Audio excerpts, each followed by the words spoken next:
Hi there, it's Jacqueline McGrath, Global Director here. I'm ready to travel with you. Are you ready to travel with me? I am going to share a story of a trip to Ottawa, which is Canada's capital. And you're probably wondering, why is there football on the screen? Well, I'm not sure if you're aware, but it has been decided that we're not going to have the CFL this year. No Grey Cup, which is so disappointing because my trip to Ottawa included our trip to go see the Grey Cup. So let's learn a little bit about my fun trip there. So I arrived in Ottawa thanks to some really close friends, Leah and Jeff. They entertained me as I went down and checked out the atmosphere right down where it all is about. And of course, I have homes in both locations, Alberta and BC, and so I was really struggling about what seat I was going to sit in. I'm a BC gal, born there, but I live in Alberta. So which chair am I going to sit on? Well, I decided the Stampeders. And there's another story about a highlight I have here. So, of course, everything food, I donated some money to tackle hunger while I was there.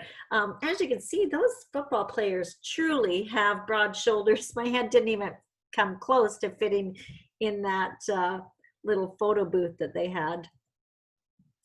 Now, when you go to Grey Cup, and I'm so sad that this is not going to happen because of COVID this year, but a notorious group that you always see when you go to Grey Cup is, of course, the Saskatchewan Roughriders. And these guys take football to the extreme. So they're dedicated. And if you lived in Saskatchewan for winter months, you're understanding why these group of people are so committed to football. They probably don't want summer to end because when winter hits in Saskatchewan, they do not get those nice Chinook winds like we get in Calgary, Alberta. So while down in the festivities, I got dragged over to a table of a bunch of Calgarians who, of course, had Stamps gear on. And of course, I was invited to be part of the group. These guys were totally wild. Didn't stay there long. My husband dragged me back to our table, which was much calmer. So I would love to say the game was stellar, spectacular. As you can see, it was a bit of a whiteout. We were really fortunate that our seats were under the overhang, which meant that we didn't get dumped on with snow, unlike about 4 seats in front of us. They probably had about 3 inches on them by the time the game was over. Do you want to mention that this was the comeback of Shania Twain? She had disappeared for a while. Of course, she had some challenges with her voice, and she was actually the show while we were there, the mid halftime show. So that was quite fun. She actually, because of the snow, came in a dog sleigh. Only in Canada can you play football in the snow. And I'm going to tell you, when we left there, our snow was wet, it was lots, and it was heavy. So it was a slippery nightmare. Getting out of this stadium at the end of the event, you couldn't get Uber, you couldn't get anything. We probably walked for about, 3 or 4 kilometers before we found a bar that we could tuck into and warm up and dust off. So here's us, as you can see. No snow on us. We were happy campers. Thanks, Dawn, for the great seats. So while we were there, we had an absolute blast, but I want to talk a little bit about the amazing city of Ottawa. Of course, it is the capital of Canada, so it has our Parliament buildings. Now, there's also some other exciting things that I found there, and that was Doug Flutie. Oh my gosh, my CFL favorite. I don't know if you know anything about Canadian football, but I'm going to tell you a little bit about this guy. He was at the restaurant that we went to, saw him there. I had to get my picture taken with him, as close as I've ever been. Now, this was a quarterback that actually played some time with the Calgary Stampeders. He originally was a quarterback for the New England Patriots, which is probably the last time I would support that group, but that's another story. Don't get mad at me. Originally, he actually is quite short. As you can tell, I'm not tall and slim. And so he's roughly, I think I've read anywhere between 5'9" and 5'10", and he's from Maryland. But what I'm told is a lot of people overlooked him because of his height. Crazy people. Because I'm going to tell you, this guy is simply amazing. If you like football, he is known for his Hail Mary pass, in fact, it's called the Hail Flutie. And that happened on November 23rd of 1984 in college. And it was actually considered the pass. And it's still one of college's football's greatest moments. Now, he was released back then, and the BC Lions, hey, now you know why I love the BC Lions. The BC Lions picked him up in the CFL, and he had an astounding record-breaking year. His first year, not so much. He was learning how CFL, the Canadian Football League, differs from the football in the USA. But in 1991, he hit his stride, and it was a record-breaking year for him. I fell in love with Doug Flutie. Yeah, I'm married. Don't listen to this, Don. Anyway, he's happily married as well, and I'm going to tell you what an amazing guy he is.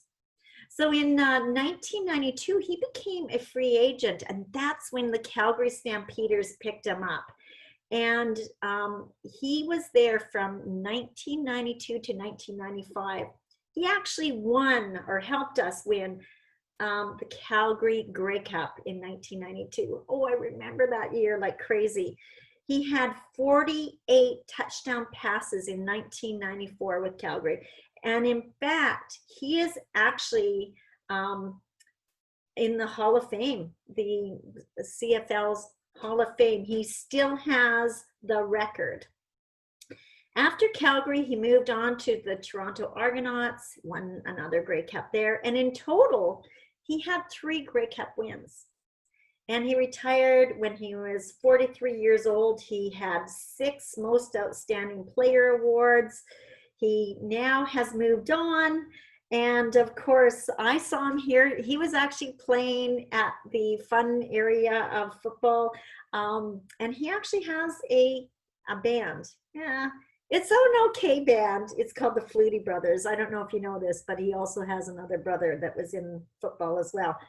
And you may recognize him because he actually was on Dancing with the Stars. So I think now he's a commentator for Notre Dame, the color coordinator for NBC. So anyway, I was starstruck when I saw him at a restaurant. Speaking of restaurants, oh my gosh, the Feast and Revel. Now this is a Sharing's Plate restaurant. The food was delicious. Crab cake, unbelievable. Every dish we had, over the top, fabulous. Check it out. Even the presentation, right? So what a great night. Doug Flutie and great food. How could this possibly get any better? Well, let's talk about Ottawa. Okay, so here is the thing about Ottawa. Ottawa used to be called Bytown.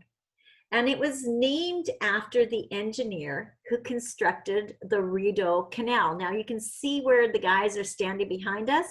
That is a canal, and there's actually locks in there that people can move from one area to the other. But in the winter, it freezes over. So this is what it looked like. Obviously, in November, it wasn't cold enough to freeze, and it's drained at this point. But in the winter, they fill it in with some water, quite shallow, and it freezes right up and becomes a skating rink, one of the longest skating rinks in the world. And off to in the center up at the top, you can see the Parliament buildings, which is really cool. So what can I tell you about Ottawa? Well, the reason Ottawa is the capital is because Queen Victoria of England in 1857 chose Ottawa to be the capital. I'm not sure why, but you're going to hear a little story about that in a second.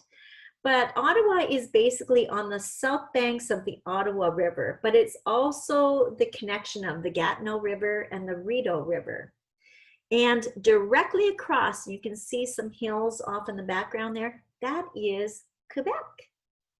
Now, the name Ottawa comes from an Algonquin term, which means trade. So obviously, this must have something to do with a large trading post at the time.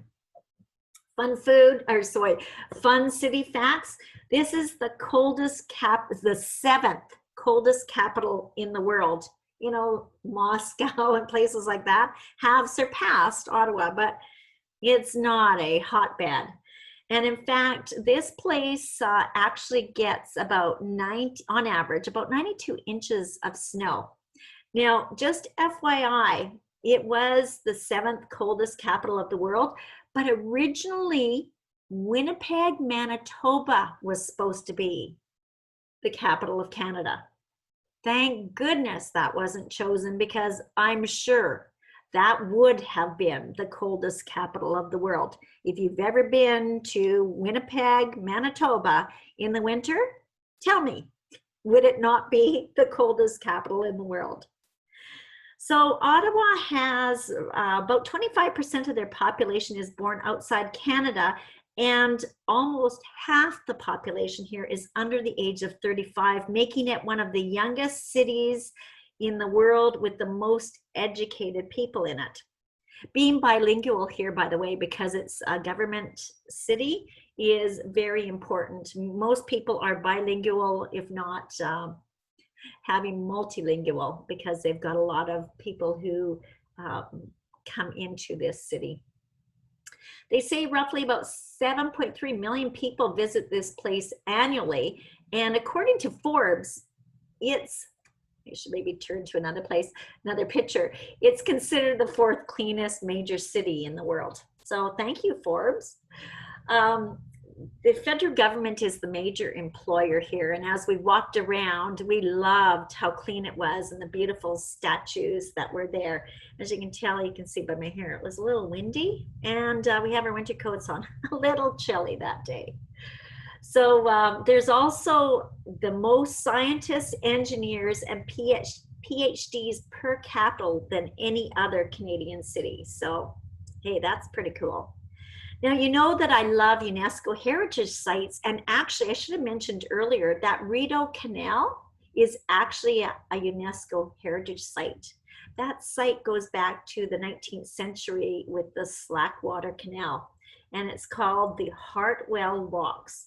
And just so you know, that Rideau Canal is about 7.8 kilometers or 4.7 miles. That becomes a skating rink in the winter. So it is a great time to go when it is winter, not November like we were there. And if you do go, you might want to go when there's the Winterlude Festival. Of course, that probably won't be happening with COVID this year, but any time in Ottawa is a great place to go see. Even in the summer when I have been there, they actually close about 65 kilometers of roads on Sunday mornings.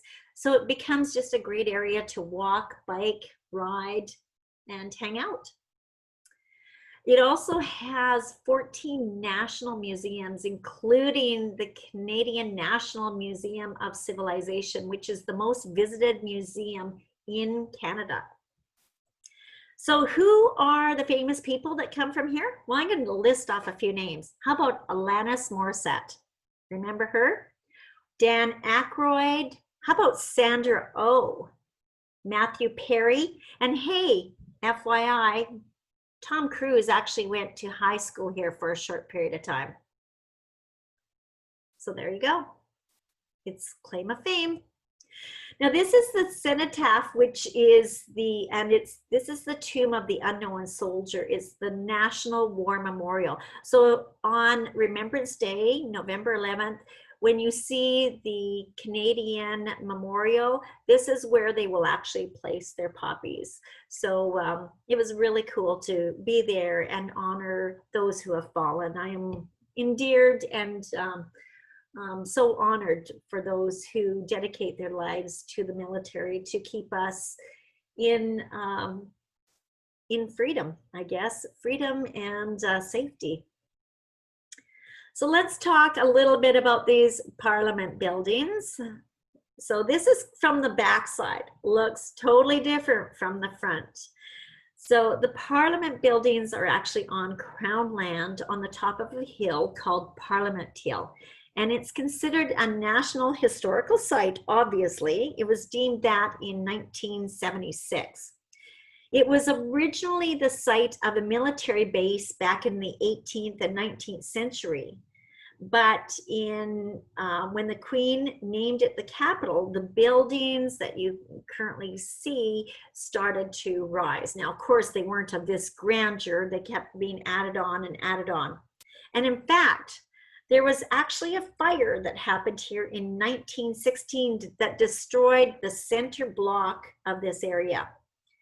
And it included burning down a Victoria Tower. Now that tower has been replaced with the Peace Tower. I'm going to show you that in a minute. And while I was there, just so you know, you might see some, less entertaining and attractive areas, and that's because renovations were going to start just days after we left, and they would be closing this down until they believe they're going to be finished about 2028. So make sure if you go there that you check and see what you're able to see. From what I understand, they've actually moved Parliament now to another building because they were working in that area as well. So this is how beautiful it is inside. As you can see, it's Gothic, and I just loved it. As you know, I love all things historical, so truly it is a work of art and worth going to see. Look at the intricate work. Reminds me of Notre Dame, doesn't it? If you've ever been there, you can see the wrought steel in front to protect people from falling or jumping, as I hear crazy things happen here, including the time where a fellow came running up and was doing some shooting here. Speaking of shooting, let's talk about the Peace Tower. Okay, so there is military that are there, and Canadians are always so friendly. So even this security guard was more than helpful in getting us to where we wanted to go see the Peace Tower. And this is the Tower of Victory and Peace that actually has a bell and a clock. And if you look at your $20 bill, you'll actually see the Peace Tower on it. It's a Canadian icon. Now, the Prime Minister Robert Borden, I should say, dedicated this site in July of 1917. And he said it was a memorial to the debt of our forefathers and to the valor of those Canadians who fought in the war. So as you go in, it is a memorial, and I was very honored to be in this building. You can actually go through and see names of maybe family members that have fought in wars. It is stunningly beautiful and is a huge monument to those who serve us. So some fascinating facts. Yeah, it's 92 meters high, and it took over 8 years to complete. Remember, that happened after the Victoria Tower went down. And there's actually a time capsule that was laid down in 1919. I wonder what they put in it. So when you're up at the top, the view up here is stunning. So what I'm looking at is I'm actually looking across the river to Quebec. That's how close they are. So in Quebec, they speak French. In Ottawa, they speak English and French. Do you have to speak French to live in Ottawa? No, you don't. But if you're going to work for the government, you certainly do. So as you can see, even on the bottom of the screen here, you can see some ATCO trailers. Construction had already been starting to set up. Here's some more pictures of the inside. Again, Gothic, and it was set up. I was there in November, so they had Christmas lights already. Of course, the year I was there was also the controversial skating rink in the front of the Parliament buildings behind the Queen's Gate. Go check that out for information.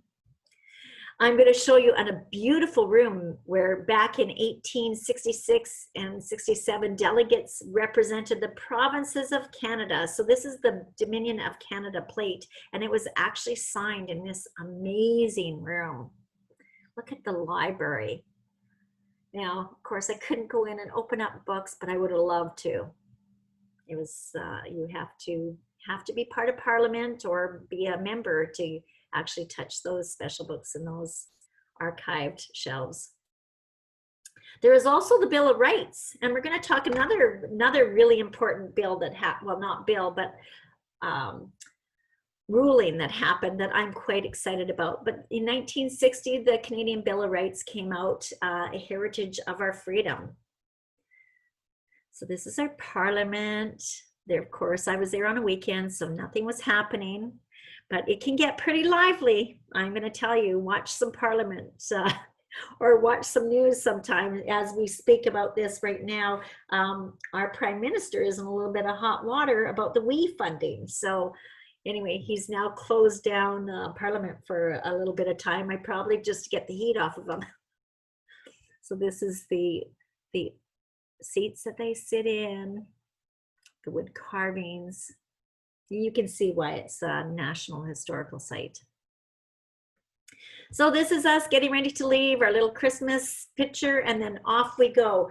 So the last thing I want to share with you is there is an amazing statue right outside the building off to the, I guess it would be the east, I think. Who knows? My directions were all mixed up when I was there. And it's the Famous Five Monument. And this is really special to me because one of my friends, Frances Wright from Alberta, actually in 2004 won the Governor's General Award for this monument, for creating a foundation.